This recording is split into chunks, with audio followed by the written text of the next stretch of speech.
3, 2, 1. And guess what? We're semi-live. We're live here. We're doing it one time, one take, no editing. Well, except for noise reduction. And that's pretty much it. Yep. Because I don't care. No, we're not doing post-production. Unnamed podcast. Well, we're coming up with a name. Okay. We haven't decided To be yet. named. Once we actually get it out on the thing, we'll have our name. So, yes, unnamed for the moment. Possible name. I don't know, maybe Who Came on My Face or Don't Come on My Face. Or Who Stole My Foreskin. Yeah. Now, I'm Chris. I thought you were Bert. I was Bert. You were? Okay. I remember So being you weren't Bert. George. No, you're not George. No, because George is a stink bug. Yeah, he's a stink bug. And Wolfgang's a spider. Yeah. For people listening out there, when you look in a spider's eyes, its name is Wolfgang. Yes. Every spider's name is Wolfgang from now on. What was the Harry Potter spider? I don't know. I never saw that. Do you remember? I've never seen crap. Harry I gotta Potter. look this up now. Yeah. And you're Aaron. And I'm Aaron. Okay. You are Aaron. Someday and I'm I gonna get it. am Chris. Yeah. Welcome everyone to our opening podcast. We've actually been doing. Well, how'd this open up? What was I going to look up again? Sorry, I looked up something else accidentally. No, we've been doing this a little bit. We've had some ups and downs and things that we thought were solved ended up being new problems that created and all this crazy stuff. Now we have ironed out all of the bullshit and all of the crap, and we are able to enjoy and really make it happen. Yep. So, what was I looking up now? I don't remember. Oh, yeah, the Harry Potter spider. Oh, yeah. So I've never seen the Harry Potter movie. So Did you ever read the book, though? No. Or the books? No, Harry Potter came out about 2 years after I was into stuff like that. So what we're going to be talking about on this podcast is everything that is happening in the world and whatever we want to. So people who are just listening out there, you can expect any kind of talk. We all have different views. So this is not a focused podcast that is talking about murder mysteries or favorite hobbies. We're going to be talking about everything that we want to. Side note, it was Aragog, or however you pronounce Aragon? it. Aragog, something, I don't Wasn't know. that I don't give... he was the character in Lord of the Rings, Aragon? Yeah, sure. Great I don't movie. remember. I haven't seen that movie in years. You should watch it. You have 14 hours to watch the extended version of Lord of the Rings one of these days? The Extended Virgin? Yes. Who, Liv Tyler? I think I wish. That would be nice. Yes, no, we, as you were saying, yes, we will talk about a lot of the different things. Whatever we kind of go through, shoot the shit a little bit, have a little fun, go down the rabbit hole on some other things. But the biggest thing is that we are basically going to talk about different topics. We want to go a little bit more in depth on things too than just your 30-second news clip. Kind of dive into certain issues sometimes and talk about it. But the big thing is, even though we are different people, we have different views, we have different thoughts, we give each other the time to speak and talk and share our opinions, share our thoughts. Even though we might be thinking about certain things in a certain light or a certain way, we're always open to new thoughts and new ways of thinking. So what we're thinking or what we're saying today could be different tomorrow, could be different in a year, because one of the biggest things is I'm always learning. I always want to know what's the best or the right. Or whatever to help form my opinion further, or even walk away from my thought altogether. So we're going to be talking about a lot of different things. We're going to dive into a lot of stuff. We're going to, search out a lot of things. A lot of things interest us, so we hope that they'll interest you as well. For everybody who is listening and watching on the YouTube channel, so that'd be a very good. Right now, in the current climate that we are experiencing, there's a lot of angry people out there who are very negative. And I was listening to someone the other day, and I wish I could remember his name, but I was listening to a podcast, and a very good point that he made was there has to be an open space where you can just say, I'm just talking out loud. I'm just speaking my thoughts. Was this on the Rogan podcast? No. It was Sam Harris podcast. I should look up who his guest was. Oh, okay. Because Rogan had an earlier podcast about this. Oh, and speaking of Rogan, thank you. You are the inspiration for the reason why we are doing this podcast, because we watch yours on YouTube's and enjoy it awfully well. So it's awesome. We kind of want to go your style because it's the long form where we're actually able to just kind of hang out, have a good time, see where things go if we have guests on, which we do plan on doing, and just having a good, fun time, learning a couple of different things, learning new stuff, and then just forming new opinions or new thoughts or strengthening opinions and thoughts of what we maybe had already. But the big thing is it's always respectable. If Aaron and I are, I'm not going to use the word debating, but I guess debating in this case. Oh, we've been in debate. We've and been that's in debate, the best thing about this. But it's to the point where we can talk, but also listen to each other. And that's one of the biggest things where most people kind of have gone wrong, is that we don't like to listen to other people anymore. We like to just find something wrong with them and be at war with them versus, over one thing versus the 98,000 other things that we actually agree on. Exactly. So it's very unique, and we kind of want to help break down that wall, because I've seen too much of that where people are in this fight mentality or this war mentality or this divisional mentality when, if you really only disagree on one or two actual things, and they're probably not even in your control or in your thought space, but because that's the big topic or something and you think one way and somebody else thinks the other, you're at odds with them. And that's not the case, because 99% of the other stuff you're probably in agreement with, and you probably can be really good friends, but you're letting this one or two issue sticking point have a big problem. Yep. So it's and then just the whole party where you have to think this way and that way and this about this and that and the other thing, but everybody has their own opinions and their own thoughts, and I'm not afraid to share my own opinions and thoughts, which again are always subject to change as I continue my learning, as I continue growing, as I continue finding out actual information versus the bullshit people like to try and give you. Oh, so while we're on the subject, Joe Rogan, shout out to you. You really did change my life personally. So once I started listening to your podcast, just the way you live your life and your podcast really helped me change the direction of my life. So thank you, dude. What you were saying is, yeah, you probably have something in common with every single person on the planet. Really, you could find some kind of common ground. A perfect example of this where me and you differ is our stance on guns. Yeah, we don't need to talk about that. Of course, but we have different views. So, but we agree on a lot of other stuff. I want to keep this video monetized. Oh, for sure. Yeah. No, we're not going to discuss it. So, in other words, I go out. I like the Second Amendment. I go out and shoot. I enjoy it. It's fun. Yeah. And you want to be a pacifist, but it's just that the problem is but the thing is, in the grand scheme of things, if guns weren't created, technology wouldn't be here because we wouldn't have the protections in place. Yeah. So if you want to look at guns as being the bad thing, no, it's an object of something that came about for protectional use. So we all can be here to survive, live another day, and create safety of what we have today, where we're able to lock our doors, we're able to shut out the world, we're able to stay away from nature, all this different stuff, but we still do need protection, defense, different things. Yeah. And then they're just fun as fuck to go and shoot. Of course. So, and see, I'm a futurist where I think everything should be like Star Trek at this point.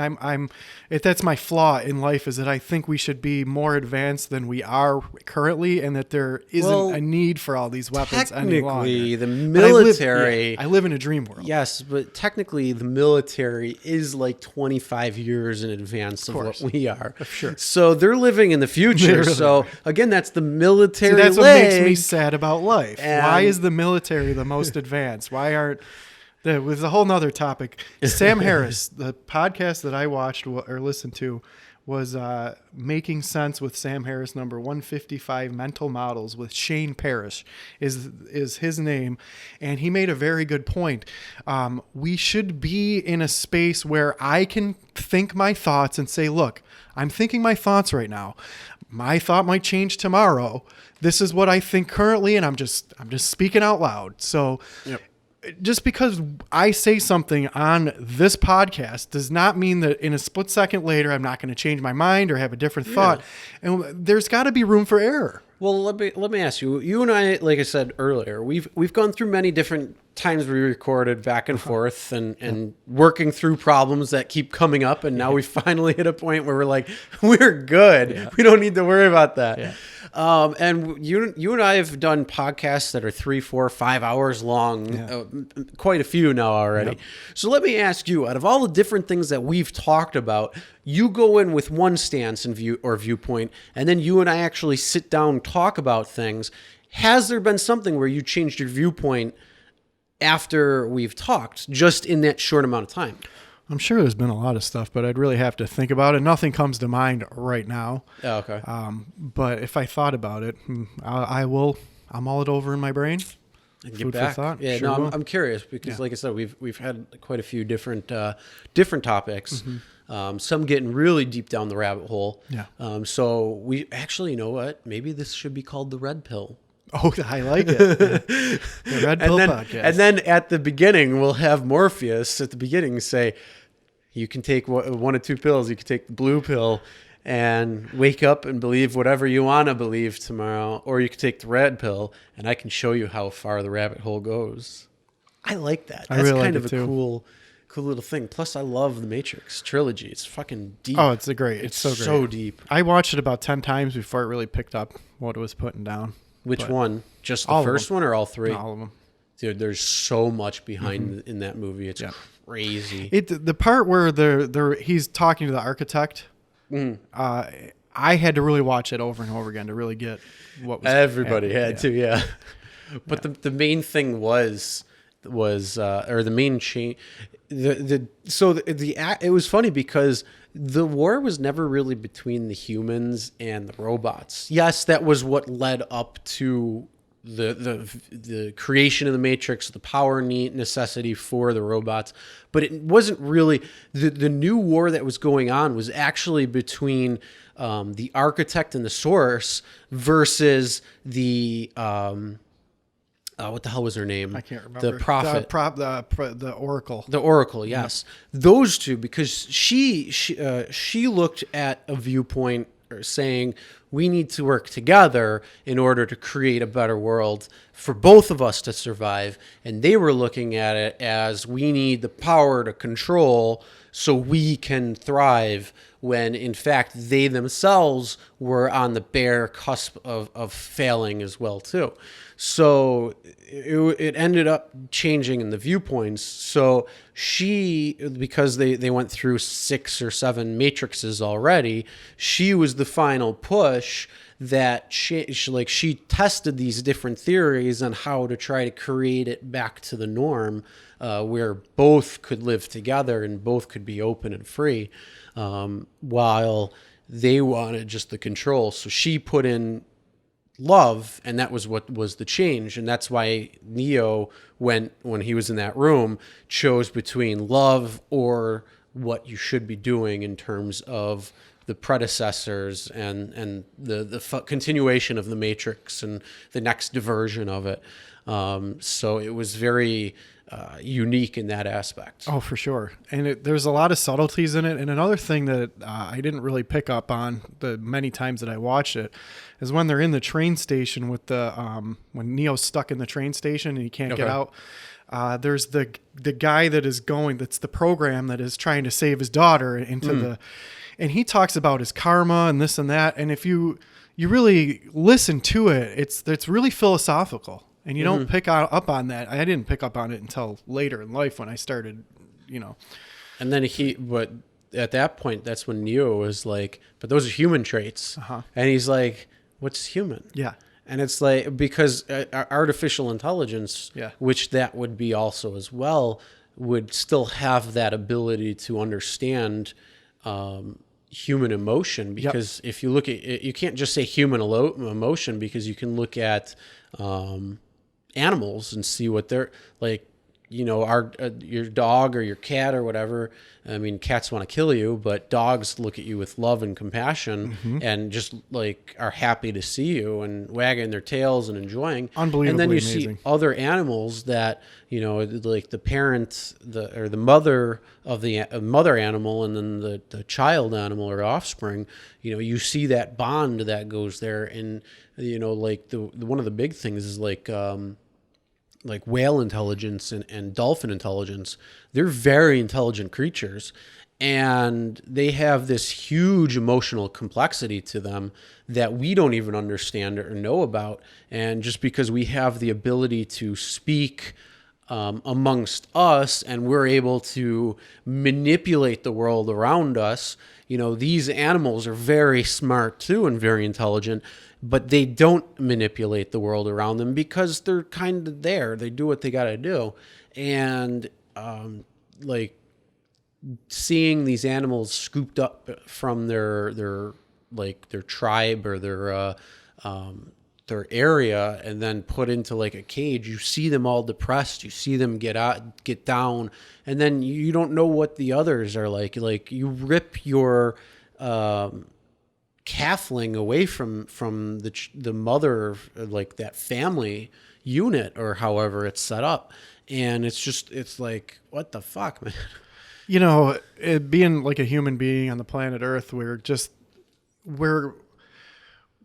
used to what we're exposed to is a norm. So when we have zoos and things like this, it's interesting for us to go and walk around and check the animals out. But if you think about it, but the new norm happens every generation. Yeah. There's a new norm every generation, sure. because the new generation grows up thinking, oh, this is everything. So like when you and I grew up, we had doors that locked. Yeah. We had a lot of places started having security systems.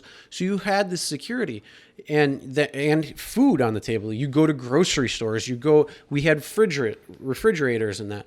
You go back a generation and they were just starting to get refrigerators. They used ice boxes for the most part, like going back far enough. Yeah. And then you go to the generation before that. Now you have a whole different type of life. You have a whole different type of way of being. You didn't have maybe doors that locked the same way. Just a lot of different things have changed. So it's that new norm that happens every generation. Yeah. So if you think about it, like subjectively, a zoo where you can go see the animals, those animals if they're doing things properly, probably have a pretty good life, right? I know. But I mean, they could be in the wild being killed or having to, just but they should be able. See, I'm not a fan of zoos. I'm not a fan of like aquariums. Gotcha. The aquarium, that's the thing. Okay, so let me rephrase this. Aquariums that do it right, which aren't keeping dolphins in cages and making like orcas do tricks and stupid shit like that. What I'm saying is, like, if you have a large fish tank where they're able to like swim around and do things and actually like be fish or whatever it might be, then that's okay. Like if you have these large aquariums, but if you have these tiny little freaking things, it's like, no, that's like, even like in your house, if you have like a little 55-gallon aquarium, like, dude, let these fish live where they should live. I don't like that. Zoos, same thing. I don't like zoos. And unfortunately, all these animals now are domesticated to the point of, they only know what's in the zoo. Yeah. If you took those animals and put them into the they can wild, never they're survive. very ill-equipped and they would die. Yeah. They would die immediately. They wouldn't understand. Yeah. So they wouldn't be able to find their food. They would be eaten, whatever it might be. So I don't like it. I don't think it's good. Now, animals that are domesticated like cats and dogs, that's a little different because they're part of the family. You give them, you give them your love or you give them food. That's one thing. But like dogs are wolves essentially. They're all the same. But down the road, long time ago, the wolves and dogs kind of split from each other at this certain point where some dogs decided, I'm going to be a human companion because they're going to feed me and I'm going to help get them food. Right. And it was a symbiotic relationship Right, yeah. that now all dogs that we see, that's why they're very domesticated. That's why they're very close to us. Yeah. Same thing with like squirrels that Yeah. come and take peanuts out of your hands Yeah. or something. I had like, one of those by my work. yeah, but they're urbanized to the point where, you know, they live a more luxurious lifestyle, you could Yeah. say, because they're protected a little bit more from other predators. So like, I mean, certain areas, like you're going to have coyote, you're going to have wolves that come into the outskirts of cities or whatever it might be, or areas. And so you're going to have some predator, but it's going to be a lot less than if it's just pure in the wild. Oh, for sure. Now, the one thing I do like are like the sanctuary places that they have for animals, the wildlife refuges. Those are cool. And Yeah. because those are thousands of acres where they're able to roam, they're able to move, they're able to be themselves, but they're protected from people. Yeah. That's the big thing. They're Yeah. protected from I think that's people. the best way to go. So if you're an animal in the zoo and you're born there and you're well taken care of, I don't think that you would know that you. I think the worst would be captured in captivity and then moved to the zoo, or I'm always on the fence about it but you're right, they are in cages and then they have people who come and look at them. Could you imagine if people are just coming and staring at you all day? And I'm really on the fence about it. Yeah, maybe we should just let all the wildlife go. Are you going to be one of those people who just go and let them all out? I'm not really an activist, except for the fact that I disagree that I won't go to the zoos. I won't go to aquariums, like the local ones that we have. I won't go to them. I don't support it. Yeah, I makes mean, sense. if they're, but like I say, the problem is, we can't, like I said earlier, though, we can't free those animals. They Oh, would yeah, they just, could never- because they they could would never never be able to make it. They would be dead. Right. And so we've created this system now where there's two different types of animals. Right. So, I mean, the only thing you really essentially could do is either help train them to be animals again and go out into the wild, or you put them into these wildlife refuges where they can live out the rest of their life Right. in a little bit more natural setting, Yeah. but not necessarily full wildlife. Yeah. So they're somewhat still protected, Right. but they're able to roam, they're able to do things and do it a little bit differently. But we can't just shut down zoos or aquariums and just be like, oh, here you go, let back them all out. out. Yeah. You can't do that because all those animals would die. I was watching a penguin documentary. I forget what it was. I just happened to be flipping through the channels, and they lived in their Was little. it Good Luck Chuck? They were in the penguin habitat, and it was about they were fixing up the how the penguins live there, how they fix the little habitat for them when things break. It's just the day going on behind the scenes of the penguin habitat. But one thing that was very interesting was the one penguin left his mate and left his wife for another penguin. And the penguin, the poor woman that got left, the wife, she was so depressed and so sad that she wouldn't come out of her little penguin home for like weeks on end. And it was just super sad. And they're emotional creatures. Like it's just, we go All around animals. they have an emotional. And just because we can't speak to them, Yeah. just because we can't have that communication, like direct communication, we think they're inferior in some way when Exactly. in fact they're not. Yeah, they're I they're mean, equal. they have to be. And I mean, for us to say that we can't even speak to animals, that's not true, because I can speak to my dog. I know what she wants or what she needs. I know what she wants to give me. Like in communication, we have this unsaid or unspoken communication between each other, as most pet owners and pets have. Yeah, for sure. If you surround yourself in even a wildlife situation, like you'll be able to understand what they're doing or what they're saying or what they're thinking or communication. You'll have that unspoken communication. It's just that it's not in your face and it's not direct. Yeah, watching this, it was so amazing because, the one penguin left his mate and started shacking up with the other one. So this poor penguin had to watch her husband go be with another woman, and they live in the same little habitat. There's nowhere to So go. it's pretty similar Yeah. to Everywhere Yeah, and to real here life. on Facebook. Yeah. So then she wouldn't come out of her little den for a long time. And then she got really attached to the keeper, the man who would go in and take care of her, and was like, trying to give him little gifts and stuff. And then she got over that and finally just accepted her situation. But it was sad, watching it. And it really pulled on my heartstrings.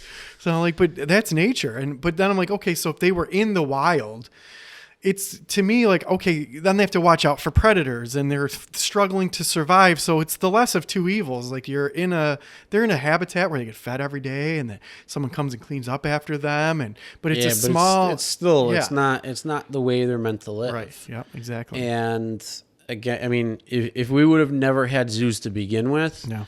if you would have tried doing that today, you wouldn't be able to. Mm-hmm. Like people would just be like, you can't sure. do that. Yeah, no way. And because it's that new norm that happens every generation. So it's like, oh yeah, we can bring the animals or we can forage the animals. And yeah, that's that you could, but is it right? And the answer I don't think is it's no. Yeah. I think animals should be in their natural habitat doing their natural thing. Yeah. If we want to have our cities and our suburbs and our streets and all that and do what we do and kind of stay out of nature, we still got to respect nature itself. And especially how we grow as a species. We need to be respectful of not only ourselves, but the planet we're part of. Because right now we only have one. Yeah. Well, that's another interesting thing. I went hiking today. And being out in the open, first, it was a great, nice day. So yes, but here's the thing: where you were hiking is not really in the open compared to going out to the Canadian wilderness, I'm not 3 in the hours Rocky, north yeah, of here. I'm not in the Rocky Mountains for sure.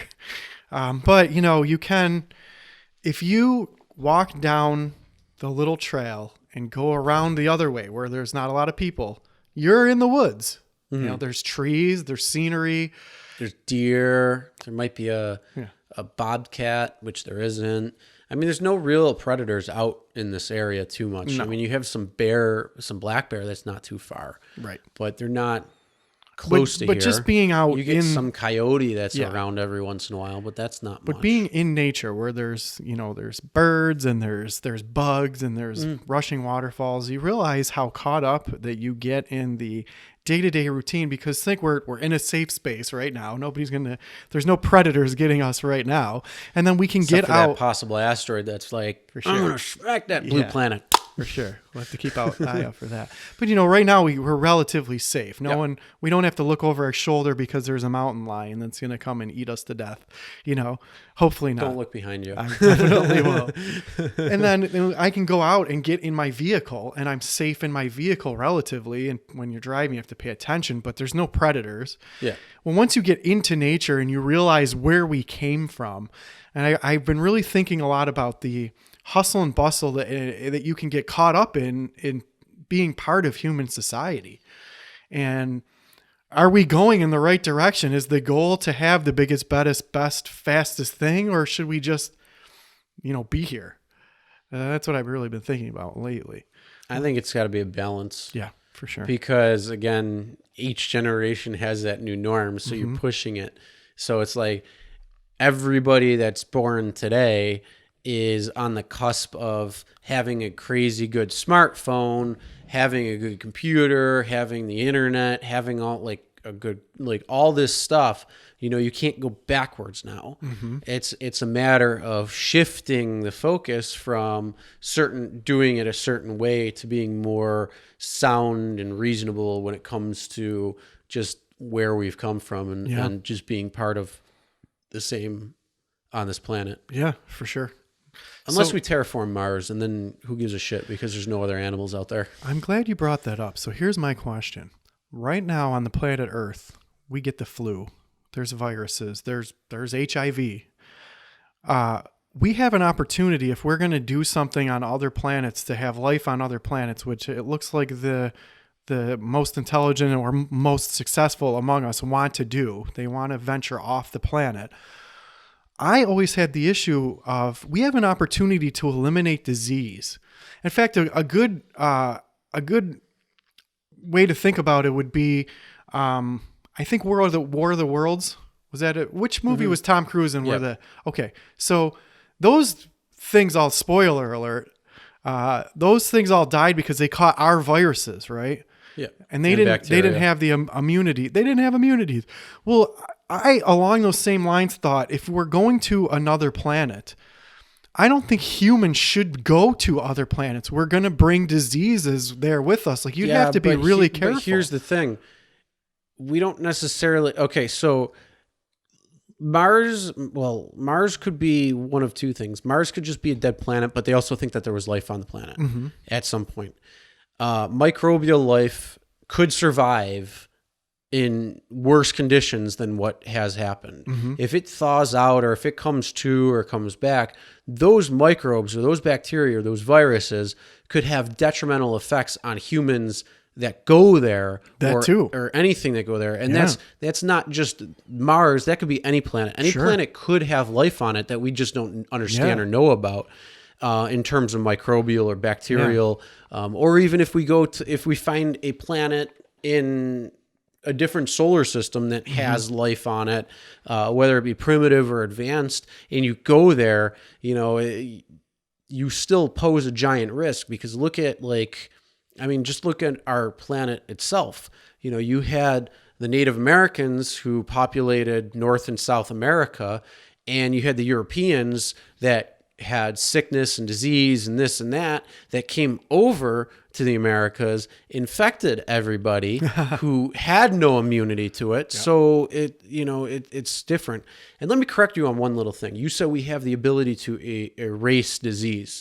Certain disease, yes, we can, but things like the flu, those are bacterial and viral things that we can't actually erase. It's just that we create our own immunity against them. But the thing is, their evolution can also evolve where they could form something or evolve into something that will now affect you again. Well, so maybe I should rephrase my wording. What I meant was, we have an opportunity, if we're going to another planet, I think we have to be much more responsible about bringing... We have an opportunity to not bring genital herpes with us to Mars. Do you understand the giant cleaning process that they do for these rovers? For sure. They have...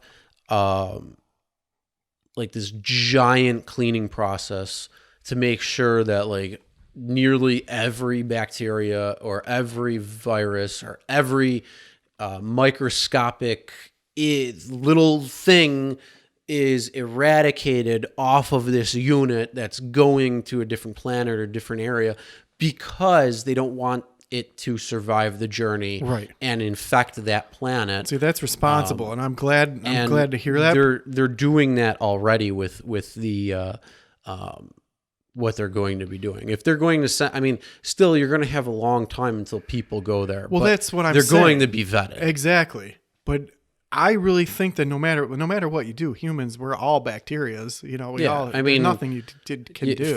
What is it, 1 billion or 1 trillion human cells to 6 trillion bacteria that's alive or in you? Right.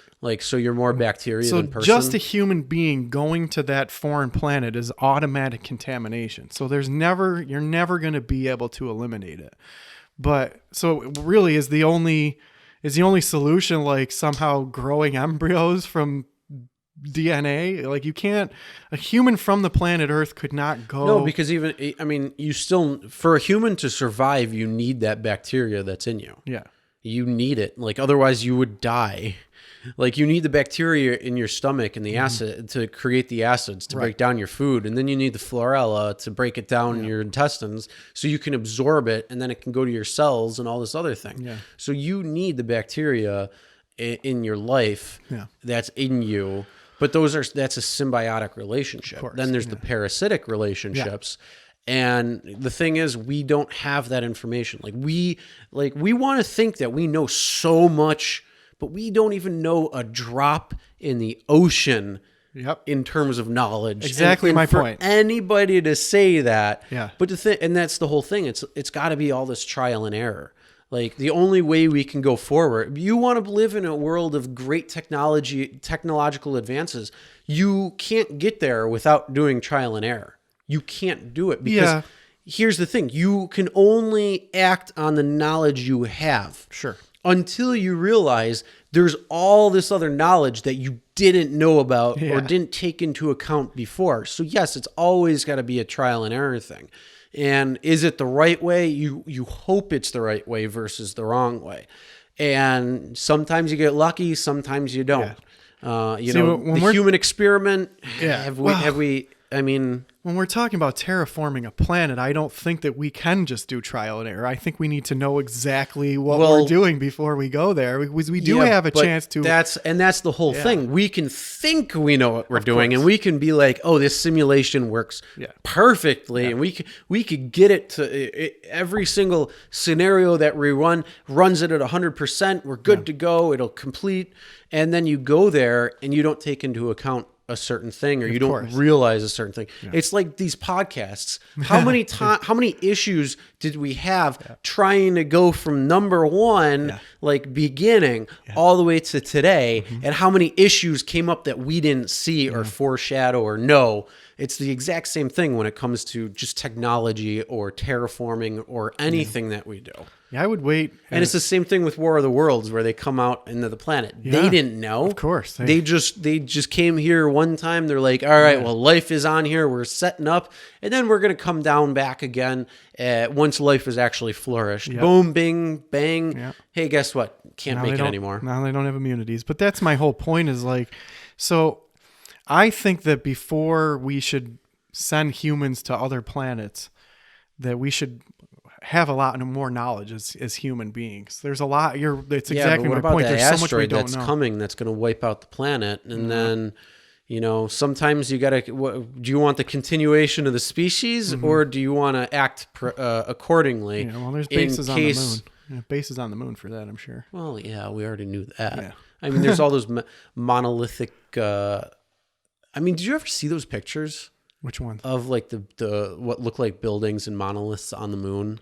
I've seen a couple, or Mars. They think that there's And Mars, yeah. I've seen like the head on Mars and different stuff, but they always debunk them But they don't. Some of on them Mars. But the moon ones, Some who of them knows? I've seen Yeah. that have no explanation or no debunking to, and it's like, well, what the fuck is that? But here, I mean, the other thing is like, well, I mean, a lot of the shit that you see though too, like I want to see the actual firsthand footage, like what took that, and I want to see the actual unaltered, undoctored, unedited, and then I'll edit it, like the lighting and the play with the functions to see what's actually there, because I mean, you could do so much shit. But yeah, some of those pictures, it's crazy what it looks like. Oh yeah, for sure. It's like, holy shit, it looks like there's a moon there. It looks like there's this base there. Like you have a crater and it's like this like dome. And it's like, wait a minute, like there's something clearly Yeah. there. Like that's not how a crater works. Like if you go to the Crater Lake or whatever it is in Arizona, like that's a hole. Yeah. Like you don't look into it from a certain angle and see this dome looking thing from an angle. And then in all of the pictures like that rotate around, it's looking in the same direction. Like that's a clear like fucking anomaly right there. Well, if you were a superpower, why wouldn't you have a base on the moon? Like, wouldn't that be the first thing that you would do? If I was an alien waiting to invade the Earth, then yes, I would have a base on the moon. Actually, the moon would be a base. Yeah, you would hide behind the moon until the strategic moment. No. The moon, is the a base. Did you hear that theory? No. Oh, God, Yeah, Lord. so they say that the moon is a base, and the reason why is because it's in perfect space, like in the perfect spot for Earth and life to form on Earth. Oh. And the way the day goes, 12 hours, Okay. 12 and 12 for the tides, and then 24 hours for a day for a rotation. And it tugs on the Earth, so it keeps it in a good synchronous orbit around the sun and like all this crazy shit. And then they're like, oh, well, we flew a fucking thing into it and it rang like a bell for hours, which that would actually apparently happen. Oh, really? Like, this is like what they said. It sounded like it rang for hours. So it sounded like it was hollow, like hollow. It's called the hollow moon theory, or the moon is a base theory, or whatever the hell it's called. I don't know. But yeah, it's pretty wild in terms of, I mean, yes, it's a hell of a coinkydink that it's in this perfect orbit, but it's also a hell of a coinkydink that Earth is in perfect orbit where there's life. You know, maybe there's a lot more life out there, and it's just that it hit that spot and it was able to flourish because of that zone. You're in a zone, and maybe there's this give and take of a very good amount of zone. And you get enough time, you get enough, whatever it is, for everything to kind of happen. And then, hey, guess what? There's life. It is So, who interesting knows? when you look at the universe about the size of the sun and then the size of the earth, and then the orbit of the moon is the exact proportion away from the earth than the sun and the moon. And then the bigger planets have a different proportion. The bigger they are, the different Yeah, but the angles. is it really that? It's interesting how it Unique? mathematically works out. Yeah, that the moon is the But it's- exact proportional distance in orbit around the sun for its size. It's interesting, the physics of it. But but the thing is that really quinkydink, or is that just gravity that's That's the thing. corrected? Yeah, it's definitely gravity. Because that's the whole thing. It's corrected itself. Could you explain to me, though, the one thing that I want to know, and maybe you know, and if you know, will you tell me? Sure. What the fuck is gravity? How does gravity work? Could you tell me? It's the only thing I could tell you is it's the attractional force of one piece of matter to another piece of matter. But how does it work? It's just an attractional force. How, though? Nobody knows. I'm not a physicist Even the to be able to physicists figure don't that know. out. We That's cannot- what they're figuring out. We cannot reconcile gravity, and I hope that I live long enough. They will. I hope that I live long enough to reconcile gravity. When they figure it out, But it's an that's one thing that's always attractive bothered me. force. Sure, but how does it And work? every single thing has an attractive force. So you actually have an attractive force on the Not sun. these days. No, not these days. You sir. have mass. If you have mass, you have an attractional force. That's the other thing that doesn't make sense to me. They say that protons do not have mass. How can something exist that doesn't have mass? It does not make what if sense. technically we were all dark matter and everything just kind of congealed together? Yeah. Like we're all in bubbles of dark matter, but because dark Thought of matter doesn't actually interact. Like, did you hear about that? They think that there's a planet that's outside our Oort belt, or the Oort cloud, The Kuiper belt or whatever they call or the it? Kuiper. I don't know. The Is that Kuiper what it belt. is? Yes. Or it might be just outside the Oort cloud. I'm not exactly sure. I can't remember. But they think there's another planet, or maybe a second planet that's outside, because there's these weird gravitational anomalies that are happening on the outer parts of the solar system, and it's kind of it doesn't wreak havoc, but it has its effect. You can see it, or you can tell its effect. And the only thing that they can attribute it to is a planet that's out there. But if you look at dark matter, we don't understand a lot of it. But what we do understand is that if dark matter can kind of clump itself together and create almost a planet-like dark matter planet, then you wouldn't be able to see it because it doesn't interact with normal matter. Right, yeah. It's this weird, funky ass stuff. But what if that's exactly what it was? What if that was a dark matter planet and we just will never be able to know or see, but we can tell its gravitational effects on our own solar system and our own outer solar system? Well, that's the other thing I was thinking about today while I was on my hike. So the visible spectrum of light that we can see is very, very tiny compared to the actual spectrum of wavelengths of light, right? And another talk back to why nature's awesome. Every animal sees a different spectrum than we do.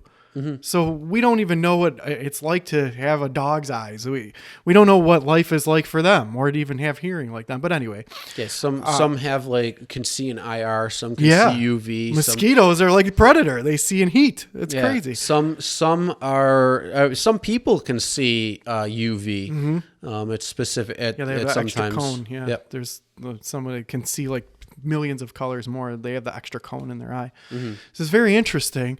But then I thought, okay, well, when you think of like dark matter, we don't know what that is, or we don't know where all this energy and matter came from. We don't know what it is. We don't know why we're here.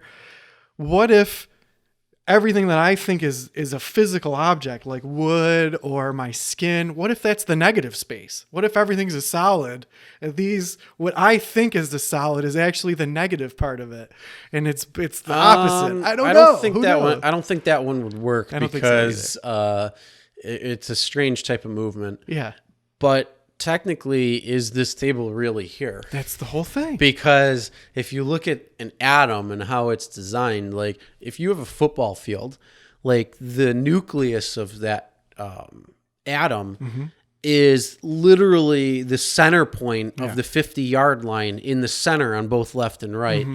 And it's literally like the speck of a finger or something. Yeah. It's very, very, when you expand it to the whole size.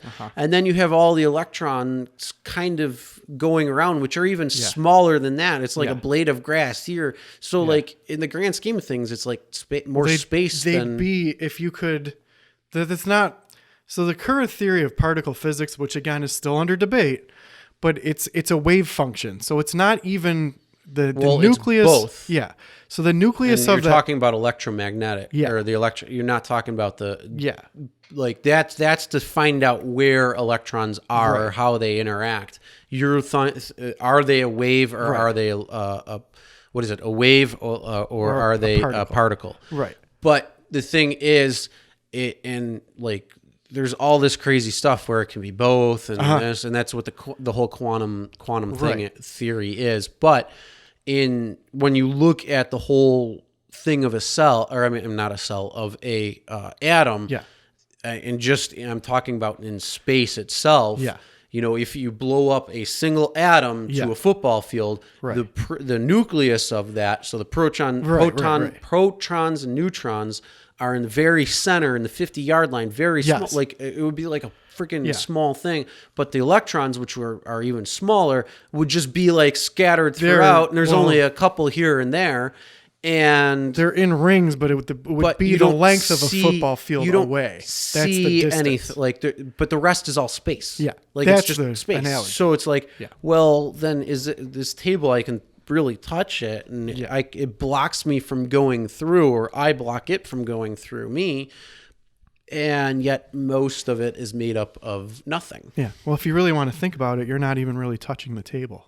No, you're not. Because you can never physically touch that nucleus of that atom. And the current theories are that it's not even a physical, repelling forces. It's a wave function, though. It's like, it would be like a cloud. Yeah, but I was watching Sean Carroll explain this. Even though I can feel the tabletop, I'm not actually touching it. I'm like, there's this little space that goes the in nuclear between. force. Yeah. Isn't that crazy? So can you ever really own something? Is it my car? Is it your house? I pee on it. Well, that's how you mark your territory. That's mine. That's mine. I mark my things by licking them. I just pee on, the things I want, I pee on them. Or I have sex with. Tell me about real rideshare stories. Okay, because you're going to the bathroom. So as Aaron is going to the bathroom, and I don't know what he just said, but yes. So another thing, we have decided to do this podcast. Aaron had the idea and came to me and said, "Hey, would you like to do a podcast?" And I said, "Hell fucking yeah, sure." I said, "What do you want to kind of do it on, different things?" And he's like, "Well, I like listening to Joe Rogan and I like listening to a few others. And I just want to kind of like talk and have conversation because Aaron and I play Cards Against Humanity with a few of our friends.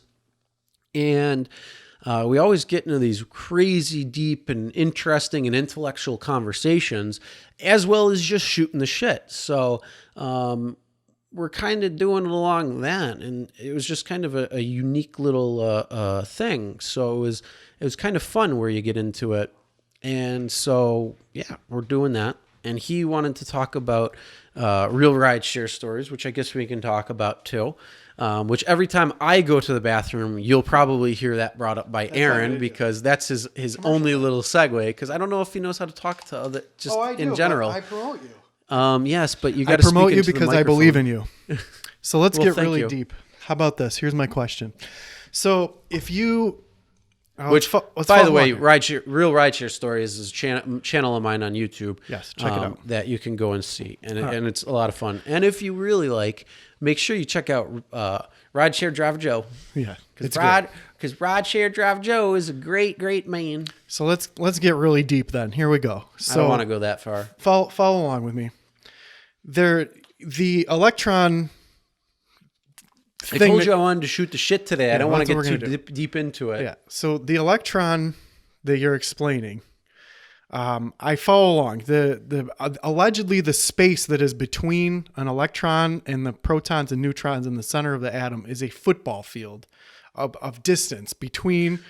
No, not necessarily. I think it's if you're no. Well, I mean, what I'm saying is That's that- neither here nor what I'm saying. No. What I said earlier was if you expanded an atom to the size of a football field. Oh, okay. You can't say that then the distance between the two would be the size of a foot. No. Mm-hmm. I mean, when you're looking at it as a football field, like if you can magnify. I get it. So like if you I know you've seen Iron Man 2, right? Yeah. So you know when he was creating that new atom, Yeah. that like when he expanded it out so you could see it, Yeah. that was it's like just basically taking an atom and then Right. expanding it to the size of a football field. Yeah, I get it. So the current physics.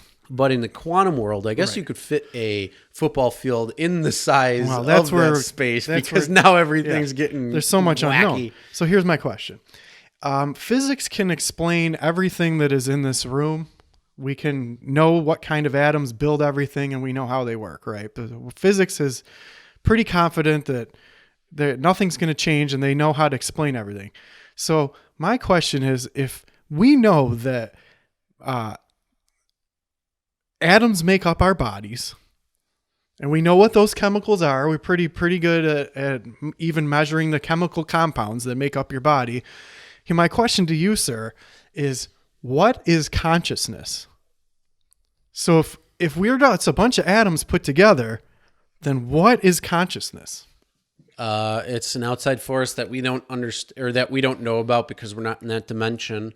Although our brains are receivers of that dimension, that's why we're able to think and see and understand the area or development or dimension that's actually that Really? we're in. You think that we're tapping into I a higher dimension or a different dimension, and that's what. I don't know if it's a higher or different. I don't know how to define that. Right. But I'm going to say that Other? it's probably another dimension. I think I mean, if you want to look into the collective consciousness theory, there's a lot of things behind that, which I think that's actually probably one thing that you've changed your mind on, because we had talked about the collective consciousness a while ago, and then I gave all the different like scenarios where you're like, well, you could be talking about one thing and then all of a sudden there it pops up, like a song that you're thinking of or a movie, and then all of a sudden it's playing.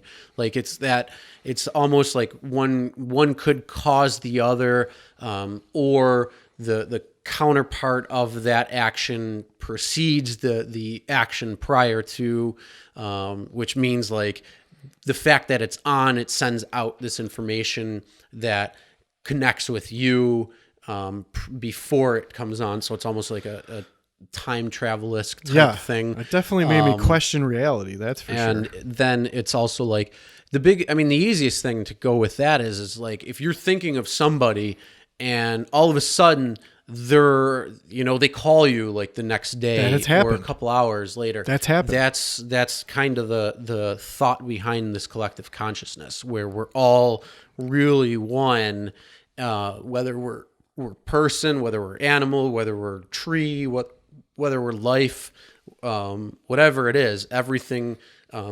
They even say that things like objects have consciousness behind them, like water. They've done experiments with water and the molecules, and if it like if you if you, or like even plants, if you say bad things to them or good things, they act different. They look different over time. Same thing with the water molecules. If you do certain or say certain things or have certain feelings or like things behind it, it shows like the molecule looks different. It can actually alter things. So it's saying that it's beyond our realm of things. And that's kind of like why you see a lot of shamans who do trips and things, like whether it be a DMT trip or an ayahuasca trip or any of the other types of trips that they have out there in terms of drugs, or mind, I shouldn't say drugs, but mind altering substances, which say that they go to this spiritual realm or this consciousness realm or wherever it might be. But anybody who takes this, they feel like, especially in ayahuasca or DMT, because it's the same thing, it's just mixed with something else, which makes it ayahuasca, and it slows down. So instead of a 15-minute, it's like a 4-hour, and it's able to bypass the stomach in order to, because it's a drink, so you can really get it.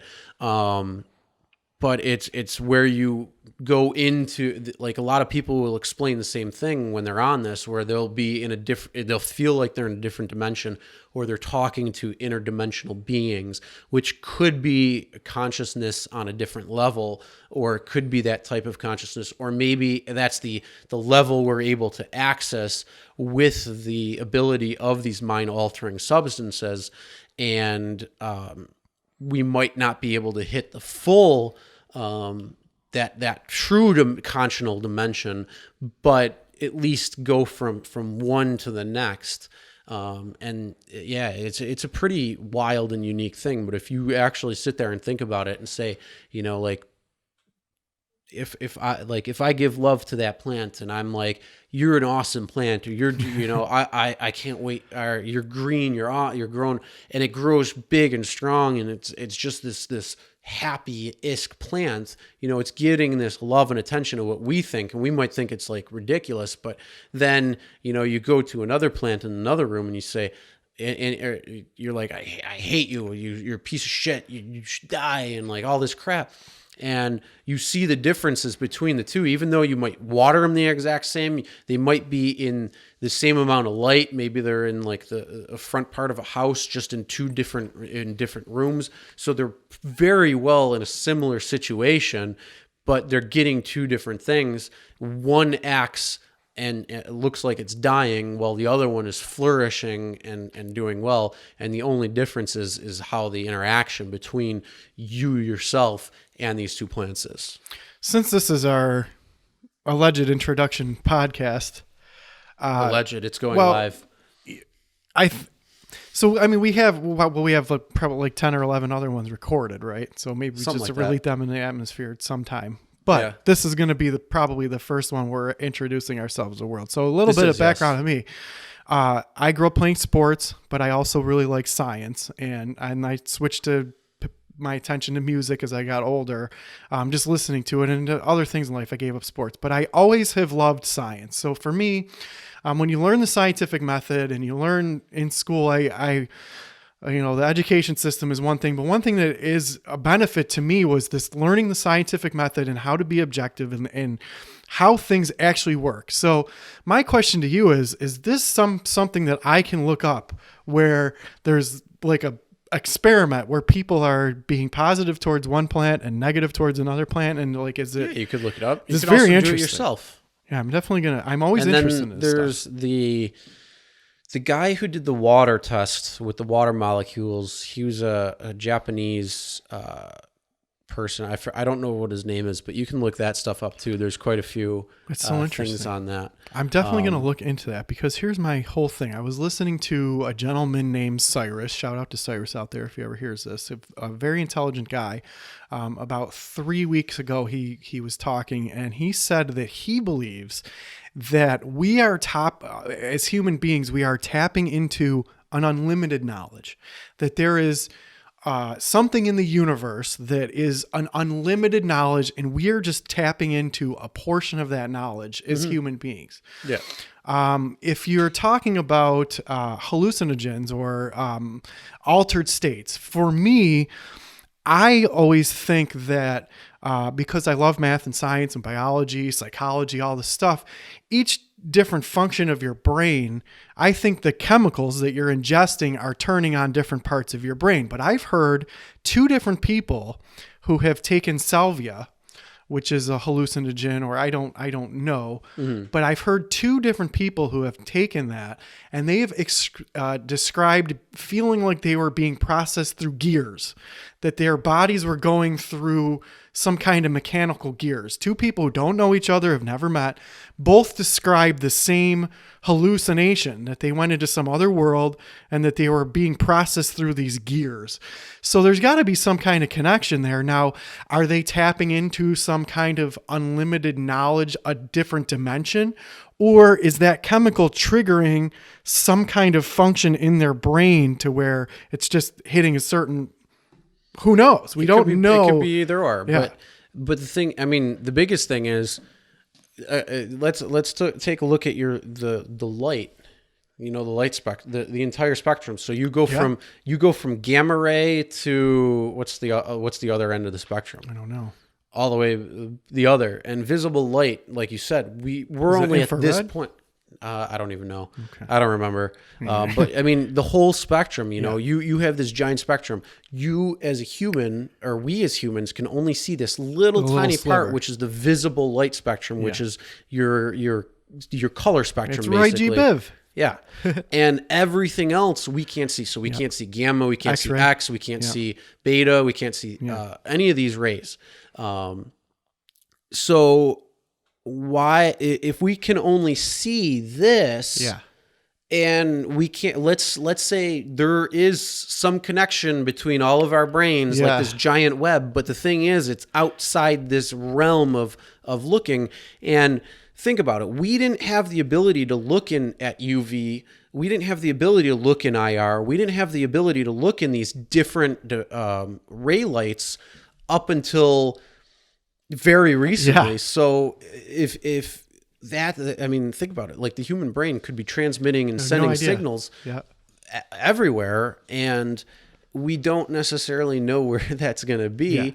And we don't necessarily know where to look at to even find that type of thing, because it sounds insane. It sounds like just preposterous, but the ability to actually come up with that thought, and then maybe down the road be able to test it and then find conclusive evidence about that. But until that point, you can't say that it doesn't exist or that it's not possible, because you don't. The whole thing with the scientific method is it's to prove things can't be done, not to prove things that can be done. Mm-hmm. So you can't, everything is able to exist until it's proven it can't. Yep. It's the same thing like innocent until proven guilty. Yeah. It's the same exact thing. So with the scientific method, you can't discredit or say something like that's not possible until it's conclusive that it's not possible and verified that it's not possible. So that's and the funny thing is, like, that's the whole thing with Einstein. All of the tests that have been that have been done since Einstein was not to prove him right, but was to prove him wrong. And every test that came back actually continued to prove him right and prove his theory was correct all along so far. Down the road, there could be some things that will prove that there's not right, or that they're not right. But until that point, we don't know. So I just think it's incomplete.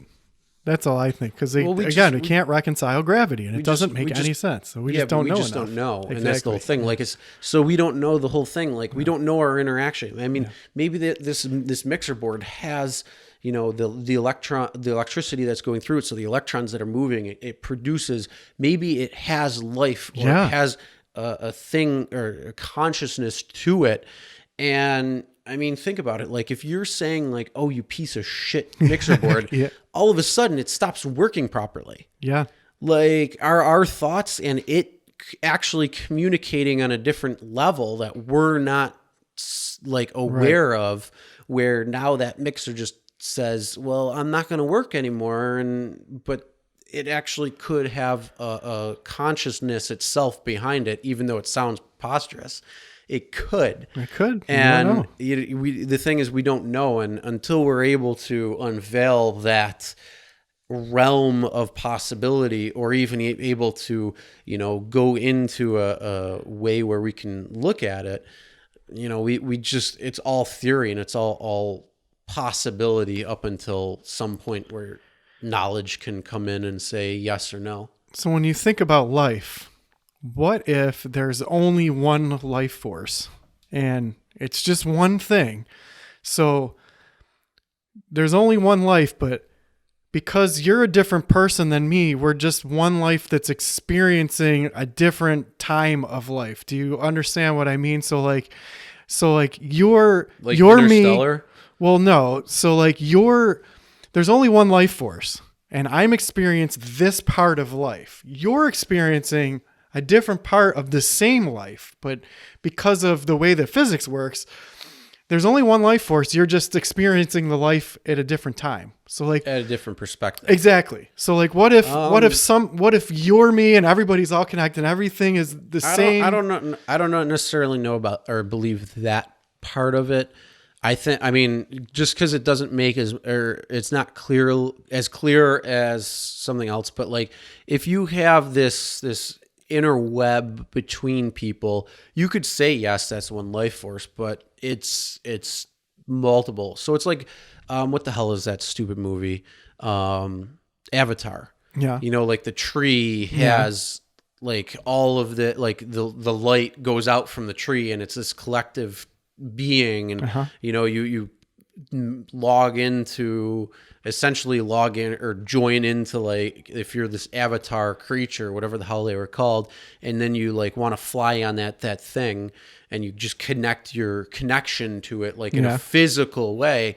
But what if everything was wireless to begin with, where we have our connection? It's just that this water still acts independent from me, and you still act independent from me, but we still have this verbal communication, but maybe we also have a mental communication that we aren't necessarily aware of, that it brings that consciousness together. Yeah, I was thinking, like, what if the ability to process outside stimuli, like hearing, seeing, thinking, what if there's just the one unlimited knowledge, and we're all just one life force experiencing the universe at a different time? So you're essentially me. You're a horse, you're an elephant, you are forever going to experience different lives for eternity until our planet dies, and then who knows what happens to the life force. But what if it's all one?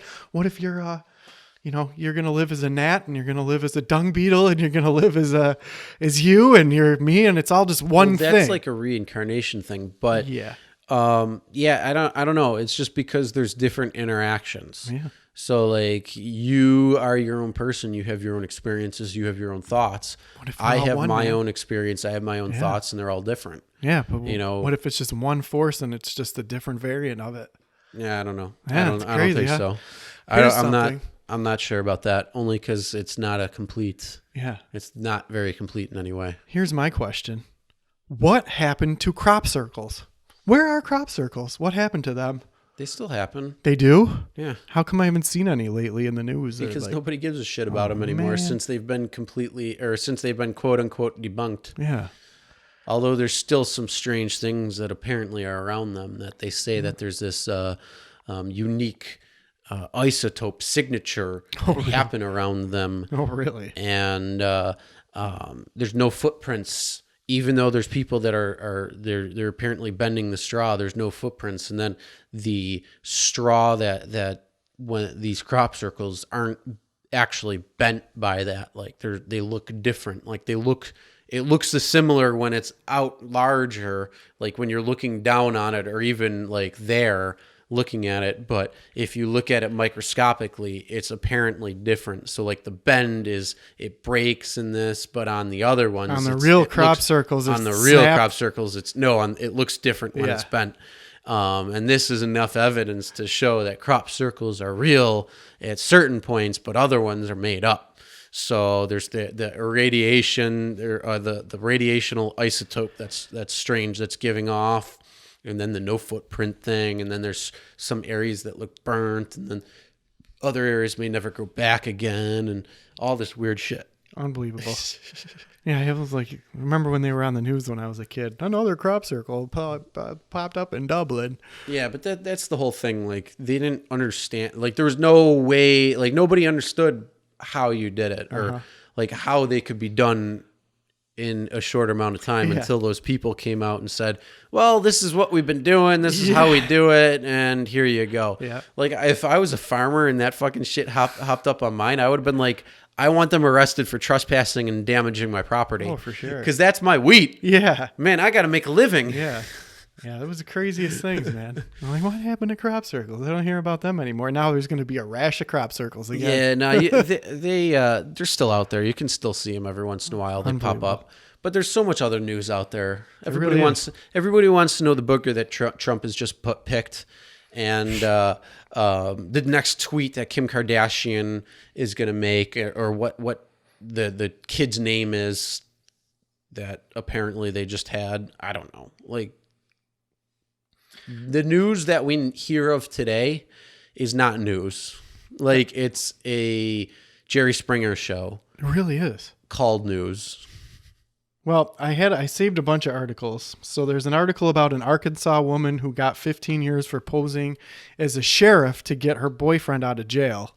And she falsified paperwork and is like, oh, he's supposed to be released. Let him out. And posed as a sheriff. I don't know how that would even happen, giant balls, because dude.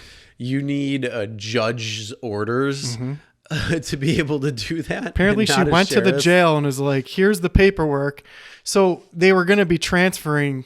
She somehow knew the loopholes. There's got to be more to the story than what's in the article. She must have known how the police. Well, yeah, they're not going to give you everything. Yeah. They're not going to give you the course. details, They're not gonna because tell they you don't exactly want how to do they don't it. want people getting other people out of jail. But she went and did like, oh, I'm here to pick up this guy. Here's the transfer. We're transferring him to this other jail, and got him out of jail with this fake paperwork.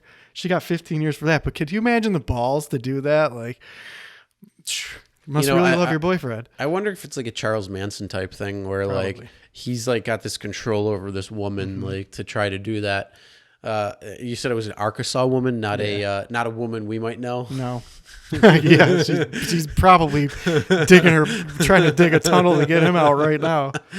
How about the CFPB chief says education department is blocking student loan oversight? They're trying to look into student loans. I don't know why we're doing articles, but Well, okay. we'll pick out one. How about artificial life form given synthetic DNA? We're genetically modifying DNA now. Talk about that Well, one. we've been doing modifying genetically modifying things for years, decades. Here's the one I thought was interesting. The When biggest I was one a is kid, dogs. yeah. When I was a kid, I thought, why don't we have solar paint that you can just paint on things, and that the sun will hit it and it will get electricity? Well, they just invented it right now. Yeah, they do. Yep. It says Dell researcher developing paint on solar cells that can fix themselves. So not only can you paint it on, it's paint. It's paint for that is paint for a solar cell that you put onto a solar cell, so you can it's paint on solar cells. So like you can paint. Oh, I thought you said like to paint on to repair the cell. No, so you can use it to paint on anything. It'll be photovoltaic and produce electricity. And you can paint it on, and it can fix itself at a molecular level if it cracks or something like that. Gotcha. Working on a prototype. But I'm like, okay, I thought about that when I was a kid, but I'm glad that somebody is trying to. Well, the technology wasn't there until now, and then you have the ability. And the same thing with like glass. Like they have glass now, or transparent solar panels that you can see through. So it's like glass you could put onto skyscrapers or Yeah. onto the roofs of cars. Did you ever see the Tesla Model 3 yet? No. Oh, they're nice. Dude, you go into it and the top is glass. Really? Yes. Like you a glass, like, you see through. Hold on, Wow. I'll show you. I have permission to show this video. If I don't, Dylan, I'm telling you, you're gonna give me. Yeah. No, I'm just kidding. A friend of mine on another YouTube channel, he, yeah, perfect. He rented a Model 3, and hold on, I'm just trying to find the video, and I'll show you what the glass looks like. It's freaking insane. It's so cool. All right, here we go. I was going to tell people they'll only pay for what they need with Liberty Mutual. Let's delete the ad. All right, hold on. They're getting in. Let me zoom. Oh, here we go. Perfect.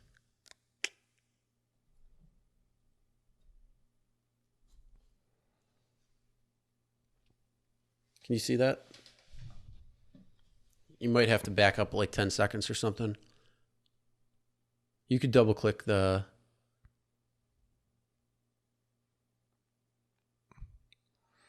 Oh, look at these two guys. Yeah. All right. Do you see the glass? Oh, now I can see it. That's insane, isn't it? Unbelievable. So, when are you going to get one of these, first of all? Very soon. And have you ever been... Well, I'm going to keep watching it because it showed it. So, when are you going to be in ludicrous mode? When I upgrade from the Tesla Model 3 to the Tesla Roadster. Dude, did you see the fucking specs for the Roadster? Holy shit. It's like 0 to 60 speed in like 1.8 seconds or 1.7 or something crazy like that. Its top speed is going to be like, I don't know, like close to 300 miles an my hour or God. something ridiculous. It's going to be in fucking insane. It's going to be crazy. Yeah, so that's the inside of a Model 3. When I get mine, you'll be able to, you'll see. Like it's insane. See, I'm not a car guy per se, but those cars are cool, and I'd like to be in one. Oh yeah, they're so nice. I remember the first time someone took me for a ride in a Corvette, and like, we hit the gas on those things. It sucks you right in the back of the seat, and you're like, they got some power. What's the coolest car you've ever driven in? A NASCAR? Oh, really? Yeah. That'd be cool. 200 miles, no, well, almost 200 miles an hour down around Daytona. Wow. That was fun. Yeah, that'd be super fun. No, the coolest, maybe a Ferrari. Yeah. My other car. Yeah. That's fun. And the fact that I own it so I can drive it like crazy. Even though I don't drive it too much. Yeah, for sure. That's pristine. I've been in a Corvette. That's about it. That's about the coolest thing. I'm not a car guy, though. I like them. They're fun. I should start paying more attention. But you know what? Enjoy what you enjoy. So back to what you were saying about has our podcast that we do changed my opinion? I wouldn't say that I have been swayed on things that I fundamentally believe. Well, it's not differently, fundamental. No, but- I'm just saying in general. Yeah, what it has done though is it's opened my mind up to things that I would have never thought about. Like, what is the Goblioteki Gobekli Tempe. Gobekli Tempe? Gobekli Tepe. Gobekli Tempe. Yes. I would have never thought about any kind of anything in the past, really. But we're not the ones who talked about that. That's No. more Joe Rogan and Sure. Graham Hancock's theory. Yeah. Graham Hancock and who's the other guy? Oh God, what the hell's his name? Hold on, I got to figure this out. You know who I'm talking about? Well, I can remember the other guy, but our talks have made me more open-minded about being interested in other things than the tiny little bubble of interest that I had, which was pretty much just music and being upset about a lot of things in the world with the way that things are. But that's not reality. So that you really have to think. Oh, about- Randall Carlson. Yeah. And then there was another, and I forget what his name was. West, I think his last name was, but he passed away. He is I forget. But yeah, no, like Graham Hancock, I mean, but that's the whole thing. Like, it just goes to show you that we can agree on the course of something, but we always have to have the ability to say, well, that might not be true. There could be another story, or there could be another thing, or there could be another truth, because we just don't know. We just don't understand how little we do know. We think we know a lot. We want to know a lot. I mean, our encyclopedias, if they were still in print form, were like this long with a lot of information. But I mean, even if you took like the massive encyclopedia of everything and put it in paper form, there'd be a lot of information right there. And it seems like we would know a lot, but in the grand scheme of things, half of this stuff was pure shit to begin with. This other stuff is untestable or unknowable at the point.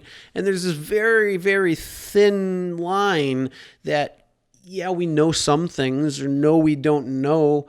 And we don't know if we don't know. We don't know, like, we just don't know. And for people to say definitively, this is impossible, this is not true, until real evidence, like, that's not how the scientific method started. The whole thing is okay, yes, we agree on this. Yeah. But there's a new theory that's coming that came from where they're saying, well, maybe civilization started earlier than what we thought. Maybe instead of them being nomadic or whatever it might have been, maybe they were actually conglomerating into tribes or even larger into civilizations and cities and massive amounts of people. And we didn't understand or know because, well, guess what? Maybe they reached a point where they said, hey, let's put everything digital. And something happened and wiped them out, like 12,800 years ago, when there was a crater that was found in Greenland that vindicated what Randall Carlson and Graham Hancock were talking about. Randall Carlson talks a little bit more like with a solar flare, a massive CME that hit the Earth and caused all this havoc. It's possible, we don't necessarily know, but they found definitively, yes, there was a meteor impact that happened 12,800 years ago, approximately, in Greenland, which is pretty much everything that they've been talking about. So this theory, now backed up by actual physical proof, now there plus sites like Göbekli Tepe, which were these massive cities that were buried tens of thousands of years ago, or about 10, whatever it was, 11,000 years ago or something, that was purposely buried. And you have like now all of this new evidence showing that maybe people were doing things prior to that time. And yeah, you know what? Maybe we had electricity. Maybe we had all of this stuff. Or maybe we were even further advanced at this point. And we decided to put everything onto a digital form that now we don't know because it all got erased. And, there was so much time that happened from then till now that it wiped everything out. Yep. It wiped out that knowledge except for certain things. Yeah. Who knows? Like, we don't know that. We don't know if that's the case. Maybe there's a reset button that happens. Maybe there's this cycle. Maybe the 65 million years ago didn't actually happen where the dinosaurs got hit by it. Maybe it's just this cycle that keeps happening. Who knows? We don't know. I mean, we don't know.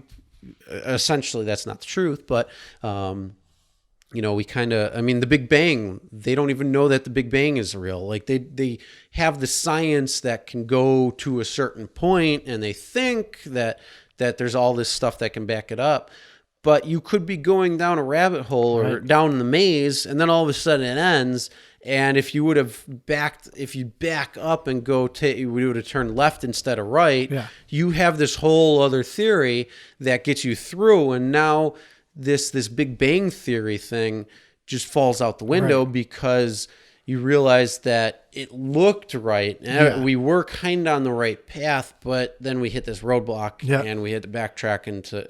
So it's like you still got to question everything, and you just got to be open to everything, because we can't say definitively, no, that didn't happen, or yes, this did happen. This is how it was. This is what's going. Like, you can't say that. Yeah, we just for sure. can't. We just don't know. And the Big Bang is like, okay, well, that's our best theory so far with all the evidence, right? But then the other thing that doesn't make sense to me is one of the theories is that everything is getting farther away from each other, right? When they try to measure things like the planets, redshift, everything's blue shift, yeah, all that fun everything shit. is spreading apart, right? And then But yet, why is Andromeda going to be on a collision course with the Milky Way in a few billion years? yeah, see the whole. I wish I was I in. thought things were getting further apart. Well, that's the but whole- yet yeah. Andromeda is getting closer to us. So there's always something missing in every recipe. There's always something missing, a variable or something that somebody didn't think of. But one of the theories is that eventually there's going to be the inevitable heat death of the universe, to go back to Cards Against Humanity. That's a Cards Against Humanity card, which is a great game. Well, the thing is the heat. Well, do you know what the heat death of the universe Yeah, is? it's when everything gets so spread apart that there is no interaction with anything. It's basically 100. It's full entropy essentially. So, but the whole thing- thing is, if energy can't be created or destroyed, It's just spread then out. where does all that energy go to? It's just spread It's just out so far apart that it doesn't interact with each it's other anymore? spread out so far that it's in its equilibrium state Holy shit. not. I don't know if it would be considered equal. That it's in its lowest state. Yeah. So everything is working from a from high highest to a to low. lowest. Like Yeah. that's what That's quantum entropy. tunneling is. That's what quantum. Well, that's what entropy That's is. what quantum works at. Is it takes the particle and then it tries to go from high excited state, Yeah. which thinks it might be in its lowest state, but then realizes it can be lower, so it tunnels through, or it goes to a lower state. Everything wants to go into its lowest or no, like nothing form. So that's the heat death. But the thing is, we don't know if that's going to happen. We don't know if there's going to be the big rip either. Like that thing that gravity starts speeding up, that everything just tears itself apart, and that's the end. Maybe the universe will collapse again. Maybe Yeah. it's maybe it's infinite. Maybe it never had a beginning and never had an ending. It's just there. Yeah. I mean, we don't know. And some of the thing is, we can't test these Yeah, things. We don't exactly. have the ability or the knowledge or the technology to test them. Did you ever see the movie K-Pax? Yes. Okay, I don't know if you remember it, but remember in K-Pax, he says that, do things right this time, because everything is going to be exactly the same as it was. Like the universe expands and then it contracts. Yeah. And it's an endless cycle. Allegedly, basically that's the theory. So you're going to live this life over and over again eternally. So do things right this time. Yeah, but I was here's trying the to keep thing. that in mind. But here's the thing. What if this was the second go Yeah. around? What if this was the third go around? What if this was the infinite go around? Exactly. Who said this is the first go around? Yeah, I've done this a million times I already. mean, how do you know that? How do you?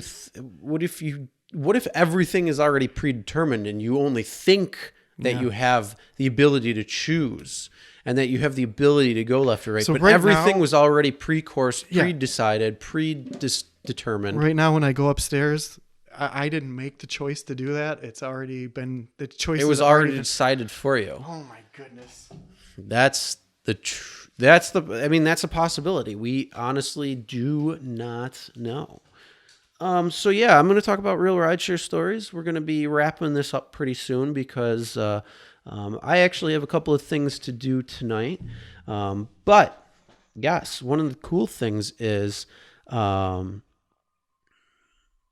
that I have a YouTube channel called Real Rideshare Stories, and it's all about the rideshare industry. And one of the fun things is I just created a little comedy sketch series embedded into it called The World's Worst Rideshare Driver with Rideshare Driver Joe. And Rideshare Driver Joe is this awesome dude who he actually is a rideshare driver who goes around and he's the world's worst. So it actually is just a funny skit comedy of all these crazy things that can happen. He does all the things that you're not supposed to, and it's just funny. So go check that out. But other than that, yeah. So Aaron, what final things would you like to talk about? Well, he keeps asking me if he can touch my stuff. Yes. That is a hilarious rideshare video. Everyone should go check it out on your YouTube channel. Real Rideshare I think you Stories. should check the The college roommate. you'll have to That's see what hilarious. I you'll still have laugh to about see that. today's video. Yeah. Do you like backseat drivers? Yep. Well, who doesn't? I mean, that's what I live for. It's for someone telling me how to drive my car. Oh, you're gonna love today's video. So This here's was the most annoying person I've ever had. here's what I want to end with, since this is our first thing to introduce us to the world. I've been thinking a lot about, in fact, going back to what you said about the plants. You can be positive and you can nurture and you can build and be a positive person. You can be a negative person who screams and yells and is, a practitioner of douchebaggery towards everyone around you, right? Now, the obvious answer is, of course, I want to be a good, positive person, but there's a lot of people who don't live their life that way, or is angry or whatever happened to them. It turns them into douchebags of people, right? So right now, ending this podcast, the final thought is, when I leave here and go out into the world, what can I do to be positive and what do you think would have the best contribution towards either life in general or humanity or being a human being on this planet? What is the best thing that I can do to be a positive person, to be the best, to live the best life, to be the best human that I could be? Listen to others with an open mind and accept them or accept their ideas, and don't be not being defensive about if you think that their ideas are different from yours. I think would probably be the best. That would be more of a peaceful way. Talking to them, letting them be heard, letting them hear you is a good thing. But also probably just the ability to stay. One of the big things, staying positive and thinking about how you can is maybe like if somebody cut you off and you get pissed off, instead of putting that out there, think, well, maybe something happened. Maybe they're on the road to the hospital. Maybe who knows what could happen? Who knows what's going on in their life right now? And instead of getting mad or angry, kind of just treat it either indifferent or just be like, I hope that they have a better day than what they might be doing right now, and putting the positivity out. Because again, if we are in a collective consciousness and if our brains are transmitters where we can transmit certain things, you transmit either good or bad. And so if you can continue to transmit good versus bad, one, you're going to rewire your brain to be positive, and it will also spill out beyond your own head and into the world around you. I think a lot of people live their life like they're trying to get stimuli, trying to satisfy their hunger, trying to get pleasurable, trying to have a good time. Trying to get my next like. Yeah, trying to do all sorts of things that are just trying to consume. And I don't think a lot of people have a conscious awareness of how they affect the people around them or their environment. So I think I'm going to try to be mindful of the relationships that I have with other people and how I impact or influence them, because all of us have an impact on people around us, whether we realize it or not. And we're never going to see ourselves through their eyes.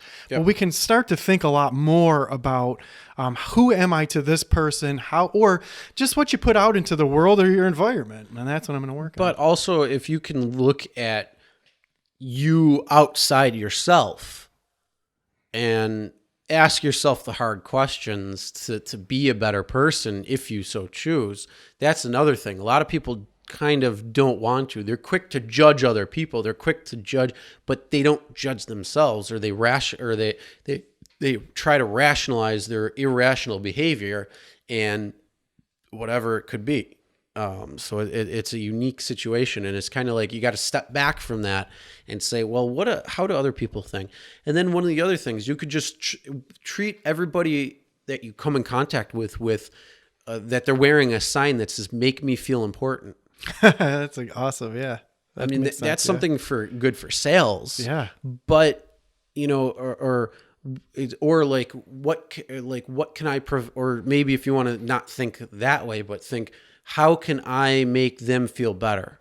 Or how can I make a positive impact? Like if you start thinking things like that, it's just naturally going to happen. And then you're going to see the world around you is going to change. And especially ignoring all of the media and crap out there, because they're just built on negative. They're built on fear. They're built on emotional issue versus logic.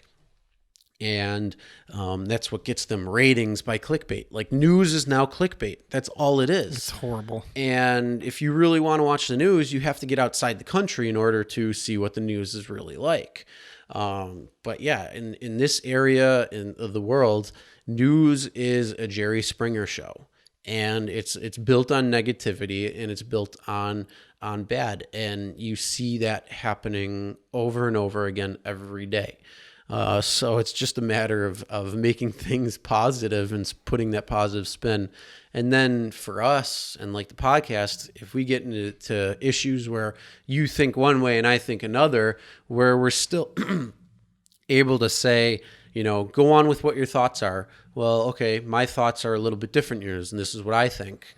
And we still look at it at the end of the day and say, hey, we disagree, or maybe one of us changed our mind on this, and hey, who knows? So it builds a better place. So, Aaron, do you have a final quote for the day? Oh, I always forget about that. Let me look and see if I have Oh, my goodness. one. I completely forgot, but that's so. One of these days when you have it, I'm going to be like, finally, at the final. I'm going to get it. I have it on here. Let me find it. I got so many notes. So you talk until I find my, there it is. Yes. Well, I said this one before, but I'll do it again. Okay. All right, ready?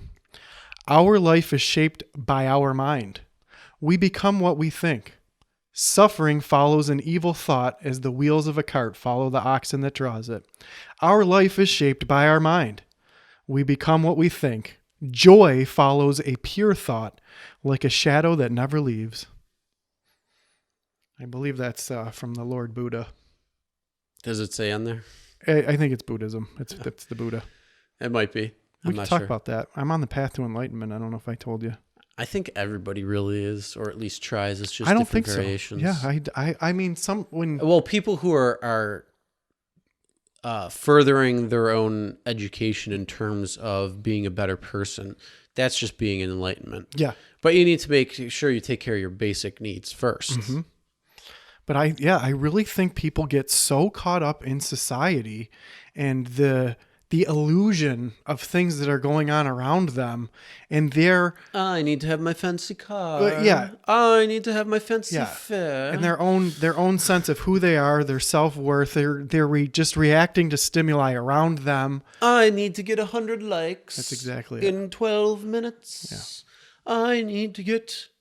It's like, yeah, calm down. Yeah, it's not based on that. It's based on value, That's exactly it. on what we can put into the world and create a meaningful or meaning towards. Yeah. So, We're just focused on reality of what's going on right now instead of, we're always either thinking of the future or the past, or, it's just, this is it. There is no future or past. This is reality. yeah. And then if you think of things in your past, it feels like different lives.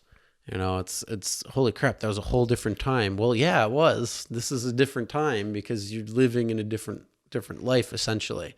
You might be in the same body. You might have similar past experience, but yeah, that's, you got to be in the here and the now, and plan for what could come about, especially in terms of money.